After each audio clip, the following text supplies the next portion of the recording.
인터뷰. 모두를 위한, 모두를 향한 모두의 궁금증 훅 인터뷰. 사실과 다른 보도로서 동맹을 훼손하는 것은 국민을 위험에 빠뜨리는 일이다. 이른바 비속어 논란에 대해서 윤석열 대통령이 이렇게 말했습니다. 외교적 관점에서 이 말 어떻게 봐야 될까요? 비속어 논란 뒤에 가려진 순방 외교의 쟁점들은 무엇인지도 좀 짚어보겠습니다. 문재인 정부에서 외교부 차관을 지내셨습니다. 연세대 최종건 교수님, 안녕하세요. 예, 안녕하세요. 최종건입니다. 잘 계시죠? 예, 잘 있습니다. 외교관이 좋습니까? 교수가 좋습니까? 교수가 훨씬 좋습니다. 아, 그렇습니까? 예. 네. 아, 지금 외교 현안이 엄청 많은데요. 그죠? 네네. 그런데, 바이든 대통령을 만난 윤석열 대통령, 이렇게 나오자마자 발언을 했어요. 거기에 비속어가 섞여가지고. 교수님 어떻게 보셨습니까? 어떻게 들으셨어요? 저는 여러 XX가 있다고 들렸는데요. 네. 아니라고들 하시니 네. 여러 번 들어봤는데 네. 국민들의 청력이 문제가 있나, 이렇게 또 스스로 반성을 해야 되나, 이런 생각도 드네요. 네. 교수님, 어제 윤석열 대통령께서 직접 동맹을 훼손하는 것은 국민을 위험에 빠뜨린다, 이런 얘기를 했는데, 동맹을 훼손한다, 이거 외교적으로 어떻게 봐야 됩니까? 저는 조금 놀랐습니다, 솔직히. 네. 왜냐하면 한미동맹은 좀 매우 굳건하다고 저는 생각을 해요. 예. 안정적이고 때로는 역동적인 동맹이라고 저는 생각을 하는데, 네. 생각을 해보시면 한미동맹에 대해서 매우 격한 표현을 서슴지 않았던 트럼프 대통령 시기 중에서도 한미동맹은 나름 발전해왔거든요. 네. 이를테면 한반도 평화 프로세스 함께 추진했고요. 그래서 동맹을 훼손하는 것은 매우 어려운 일이 될 것입니다. 네. 정부 간 관계가 물론 중요한데, 지금은 한미 양측은 서로의 필요에 의해서 군사동맹을 맺고 있고요. 예. 또 한미 자유무역 협정이 있고요. 또 국제사회에서 이런저런 공조하고요. 또 양국의 문화교류는 어느 때보다 크다고 생각해요. 그래서 저는 이런저런 에피소드가 있음에도 불구하고 우리 대통령님부터 우리 국민들까지 동맹에 대해서는 좀 자신감을 가질 필요가 있어요. 예. 특히 또 제가 요새 놀란 것은요. 네. 학교에 돌아와 보니 우리 학교에 미국 교환 학생들이 엄청 와 있어요. 예. 또 우리 유학생들도 많이 갔죠. 네. 그래서 동맹을 훼손했다는 명시적인 표현을 네. 또 누가 제일 먼저 썼는지 한번 생각해 보시면 좋겠고요. 네. 또 한번 여기서 반문하고 싶은 게 있는데, 네. 지금의 상황에서 대한민국에 누가 미국을 욕하는 사람이 있습니까? 또한 또 우리 지금 내부에 있는 여론의 비판적 의견들이 미국을 향하거나 동맹을 폄하하는 일이 있습니까? 네네. 오히려 우리 정부를 향하고 있는 것인데, 네. 어느 정도 민주주의 국가의 좀 다양한 의견, 해석, 이런 건 좀 인정할 건 인정해줬으면 좋겠다는 생각이 드네요. 네, 알겠습니다. 조태용 주미대사가 미국 측은 문제 없다는 반응이다. 해당 발언 미국은 오해 없다, 이렇게 하면서 동맹에 또 이렇게 훼손 없다, 이런 취지로 얘기하는 것 같습니다. 네. 그죠? 미국은 아마 괜찮아라고 할 것입니다. 네. 왜냐하면 대통령의 발언은 발언대로 인식하지 않겠어요. 예.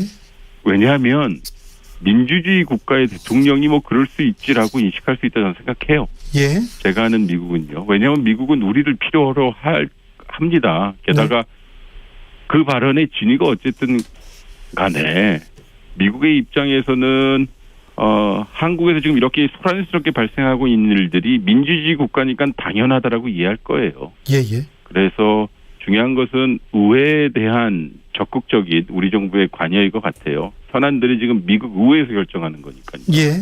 그래서 미국 의회 의원들이 혹시라도 오해를 하거나, 네. 아니면 그 발언에 의해서 상처를 받았다면 우리 외교의 부담이 커질 테니 숙제는 더 커진 거죠. 네. 아무튼 미국 의회에는 잘 설명하고, 아무튼 윤 대통령한테 동맹 훼손 아니다, 걱정하지 마라, 이 얘기를 조금 해줘야 되겠네요. 예. 비속어 논란에 가려졌는데 지금 국제 정세, 전쟁도 있고요, 환율 걱정이고요, 물가 걱정이고, 금리 걱정입니다. 외교가 할 일이 많은데요. 이번에 5박 7일 3개국 순방 외교 전체적으로 어떤 쪽에 집중을 했어야 되고 어떻게 평가하시는지도 궁금합니다. 좀 담백했었으면 좋았겠다는 생각이 좀 들었어요. 네. 왜냐하면 주진우 기자께서 말씀하신 것과 같이 지금 뭐 안보 이슈는 안보 이슈지만 국민들의 체감 정도는 경제 쪽에 많이 당연히 불안해요. 민감하죠. 네, 불안합니다. 그러면 매일 달러가 이렇게. 네. 경제 이슈는 차근차근 그리고 명확한 대외적, 대내적 메시지가 있었어야 되는데 가기 전부터 조문외교와 다자외교를 출발하기 전부터 그 메시지가 너무 좀 컸다라는 생각이 들어요. 그러니까 직접적으로 실질적으로 이행했던 일정과 그 메시지가 좀 간극이 있었고요. 게다가 한미 정상 회동 그리고 한일 정상 약식회담 네. 이것을 추진하기 위해서 예정되어 있었던 경제 행사 2개를 캔슬을 시켰다는 건 전 좀 우려스러웠고요. 예. 두 번째는 뭐 공급망 여러 가지 위기가 있는데 독일과 정상회담했고 캐나다 방문해서 정상회담한 것은 잘한 것이지만 유엔 뉴욕 현장에 와 있었던 다른 지역의 나라들과도 좀 회담을 했었더라면 상당히 좀 더 다양한 그리고 담백한 메시지가 나오지 않았을까 싶은데 네. 좀 소란스러웠던 것 같아요. 한일 정상회담에 너무 이렇게 뭐라고 해야 되나요? 좀 목을 맨다 이런 표현까지 쓰더라고요. 언론에서는 그 태도가 조금 문제였던 것 같아요. 한일 정상회담이 가장 중요한 일이 됐습니다. 예, 뭐 저는 뭐 학교 선생이고 또 외교관을 했었던 적이 있어서 네. 저는 그 심정은 이해합니다. 국정 목표를 한일 관계 개선으로 세웠다라면 그리고 그것이 자기 국익에 부합된다라고 하면 대한민국 대통령은 어디든 찾아가서 일본 정상을 좀 만날 수 있다라고 생각합니다. 예. 그런데요, 중요한 것은 한일 관계 개선이 어떠한 관계 개선을 의미하는지 우리 국민들에게 좀 설명이 되었으면 좋겠어요. 예. 왜냐하면요, 한일 관계의 현안이 지금 제가 봤을 때는 3개입니다. 위안부 합의 문제에 관련된 것들, 네. 그리고 징용공 배상 문제, 그리고 우리가 바로 잘 논의 안 하고 있는 것이 일본 측이 2020년 7월 1일인데요. 우리에게 가한 반도체 산업 소재 부품 장비 산업에 대한 제재 문제입니다. 네, 제재 아직도 하고 있죠. 이런 것들이 해결되지 않았는데 물론 해결하려고 노력할 건데 어떤 것들은 해결이 될 수 있는 문제가 있고요. 그거는 반도체 산업에 관련된 것일 텐데요. 그런 것들에 대한 좀 담백한 메시지가 나와야 되는데 그냥 마치 한일 관계 개선에 압박감이 너무 센 것처럼 우리 국민들이 인식이 되니 거기에 찾아가서 한 것들 그리고 제대로 된 회담 그림이 제공되지 않은 것들 뭐 이런 것들이 우리에게는 굴욕 내지는 좀 손해가 아닌가라는 생각이 드는 거죠. 게다가요. 일본 측 메시지는 매우 드라이하다라는 것에 문제가 있습니다. 네. 그러니까 우리는 한일 관계 개선을 지상과제로 삼은 것 같은데 일본은 오히려 그렇지 않고 네. 정답을 가지고 오라. 뭐 좀 더 지켜보겠다라는 식으로 하면 그건 역시 우리 자존감의 문제이지 않겠습니까? 네. 그런 것들이 좀 아쉽네요. 그러게요. 그래가지고 국민들도 이럴 거면 굳이 만났어야 했나 뭐 이런 얘기도 나옵니다. 48초 약식 한미 정상 회동은 어떻게 보셨습니까? 물론 뭐 양측 간의 여러 계층에서 NSC가 되었든 아니면 외교부가 되었든 현지 대사 공관이 되었든 많이 우리의 의견을 얘기했을 것입니다. 그런데요. 이게 결국은 우리가 어떻게 하겠다라고 했던 메시지, 즉 출국 전의 메시지와 현장에서 벌어졌던 것에 간극은 있습니다. 즉 흔쾌히 회담을 하겠다 해놓고선 결국은 48초 만남이었다라고 하고 그리고 그것을 회담이었고 뭐 이런 식으로 프레임을 해버리니까 우리 상식에는 반하는 거죠. 네. 그렇다면 굳이 그렇게 기존의 일정을 캔슬을 하면서까지 48초를 서서 만나야 하는 관계가 한미 관계인가라는 것을 다시 의문을 할 수밖에 없겠죠. 즉, 좀 더 양측의 실무진들이 현장에서 끝까지 두 분 정상이 앉아서 만날 수 있는 상황을 연출했었어야 됐다라는 저는 생각이 들어요. 네. 물론 일하는 사람들 입장에서는 억울할 겁니다. 네. 여러 가지 상황이 있었을 텐데. 인플레이션 감축법이 한국 전기차 올해만도 4천억 원 이상의 보조금을 미국한테 받았는데 이거 보조금 안 받으면 이제 한국 전기차 팔 수 있는 거야? 이런 현안들에 대한 한국 정부의 접근 방법은 어떻게 보고 계신지요? 저는 이것은 조금 두 가지 측면에서 봐야 됩니다. 물론 이게 미국 의회에서 소위 급하게 처리된 것이지만 우리가 그 의회를 잘 모니터하라고 미국 우리 주한미 대사관에 여러 예산을 주거든요. 게다가 우리 산자부도 나가 있고요. 우리 정보부서도 나가 있어서 외교부뿐만 아니라요. 미리 좀 소위 조기 경보가 되었더라면 네. 지금 우리가 하고 있는 여러 노력들이 좀 뒤처진 감은 없어야 되겠죠. 게다가 요새 문제되는 그 대통령의 발언이 누구의 얼굴이 팔리든 간에요. 그리고 그 비속어가 누구를 향했든 간에요. 결국은 우리 업계에 문제가 된다라는 것을 좀 똑바로 인식을 해서 좀 조속히 좀 움직였으면 좋겠어요. 네. 그것 좀 물어볼게요. 유엔에서 이 윤석열 대통령께서 계속해서 자유를 외쳤지 않습니까? 네. 외교관이 보기에 교수가 보기에 이 자유의 의미는 뭔 것 같아요? 글쎄요, 뭐 여러 가지 말씀하셨대요. 뭐 세계 시민의 연대 그리고 뭐 억압, 뭐 전쟁으로부터 자유 이렇게 말씀하셨는데요.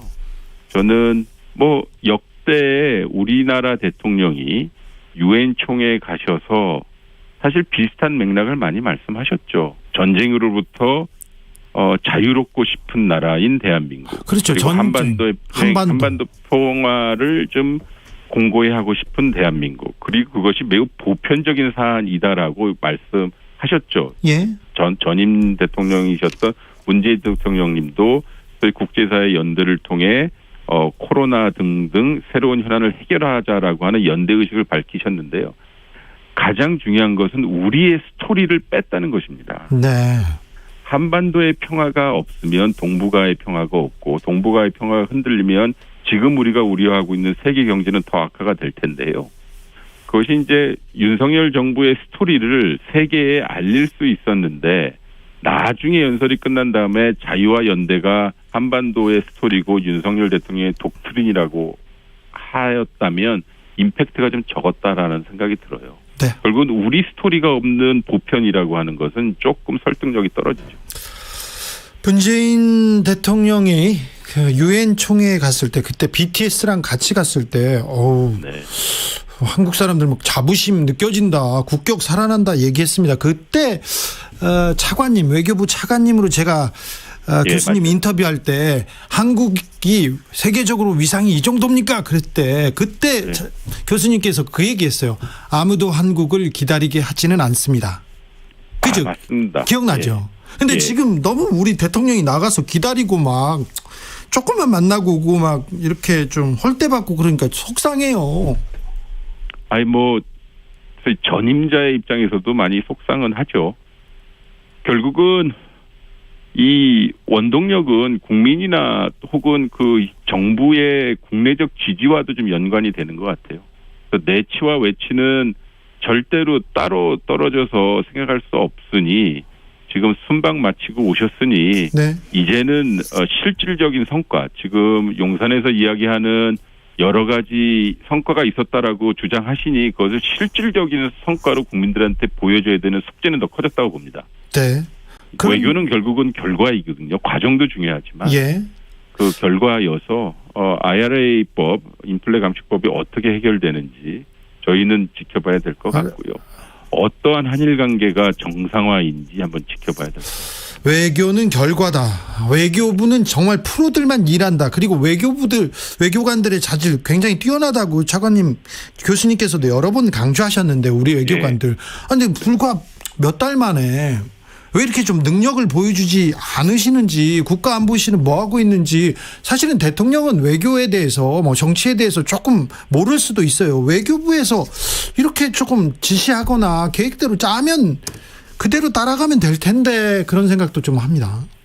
물론 이 전반적인 골격은 안보실에서 짜는 거고요. 예. 그리고 그것을 정무라인과 협의해서 당연히 해외로 나가는 정상 일정이지만 중요한 것은 그것이 국민들에게 어떠한 메시지로 다가오느냐는 거거든요. 예. 그러니까 특히 정상외교는 국익을 위한 것이기도 하지만 국민들에게 자긍심을 느낄 수 있는 일종의 창문과도 같은 것입니다. 네. 내가 지지를 했든 지지하지 않았던 대한민국 대통령이 자신의 국정 의지를 외국에 전파할 뿐만 아니라 그것이 반사돼서 우리가 하는 것이 그렇게 좋은 일이구나라는 것을 국민들에게 각인시키는 과정인데요. 네. 잘 모르겠어요. 지금 일하는 사람들 입장에서 매우 억울할 겁니다만 제가 다시 반복드리자면 하겠다고 했던 것과 하지 못한 것들이 사실로 드러났기 때문에 네. 그리고 그것이 나토 방문 때와 마찬가지로 반복이 되었기 때문에 네. 이것은 컨트롤 타워를 한번 우리가 들여다볼 필요는 있다고 봅니다. 그래서 네. 10월 말인가요? 11월 초인가요? 인도네시아에서 열린 G20 정상회담 때는 이런 일이 반복돼서는 안 되겠죠. 네. 정말 이런 일이 다시 반복되면 정말 변명의 여지는 없을 것 같은데. 네. 국민들이 대통령이 외국 나간다고 하면 걱정하기 시작해요. 이것도 좀 불식시켜야 될 텐데 다음에는 잘 하겠죠. 근데요, 교수님 조문 못한 거 있지 않습니까? 영국 여왕. 네. 그거는 좀 문제 있지요.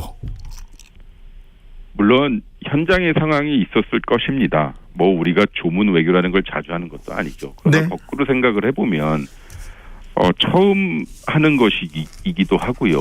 제가 앞서 말씀드린 것 같이 소위 문상을 하는 대통령의 그 일정은 그 국제적인 이미지도 있지만 그것을 바라보는 국민들에게 엄청나게 의미 있는 메시지인 거거든요. 그렇죠. 네. 왜냐하면 대한민국의 대통령 내외가 엄숙하게 세계 여러 정상들이 간 곳에서 같이 문상을 하고 애도를 표한다는 것은 대한민국이 이제는 정말 큰 나라다라는 생각이 들게 하는 중요한 장면인데요. 네.